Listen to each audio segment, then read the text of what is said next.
وفاقی حکومت کے پاس موضوعات یعنی مرکزی حکومت کے پاس کون کون سے اختیارات ہیں جس کے اوپر وہ کام کرتی ہے. تو پہلا یہاں پر خارجہ امور اور دوسرا یہاں پر دفاع یعنی ملک کا بچاؤ. تو خارجہ امور کے اندر دوسرے ممالک سے یعنی بیرونی ممالک سے ملکوں سے کس طریقے سے ہمارے تعلقات رہیں گے اور ہم ملک کا بچاؤ کس طریقے سے کریں گے. جنگیں وغیرہ اس کے اندر شامل ہے یا امن کے متعلق باتیں شامل ہے وہ. اب اس کے بعد آتے ہیں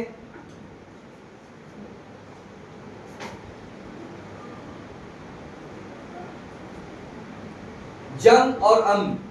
کس ملک سے ہمیں جنگ کرنا ہے, کب جنگ کرنا ہے, دوسرے ممالک سے ہمیں کس طریقے سے امن کے متعلق تعلقات رکھنا ہے, امن کے ساتھ رہنا ہے دنیا کے تمام ممالک کے ساتھ, یہ اس میں شامل ہے. یہ بھی کام مرکزی حکومت کا ہے, وفاقی حکومت کا ہے. اسی طریقے سے کرنسی کو نوٹوں کو چھاپنا یہ کام کس کا ہے, مرکزی حکومت کا. اسی طریقے سے تجارت, کس ملک سے ہمیں تجارت کرنا ہے, کتنی کرنا ہے, کون سے سامانوں کی کرنا ہے, یہ تمام چیزیں بھی مرکزی حکومت یعنی کہ وفاقی حکومت کے انڈر میں آتی ہے, اس کے اختیارات میں آتی ہے. ٹھیک ہے.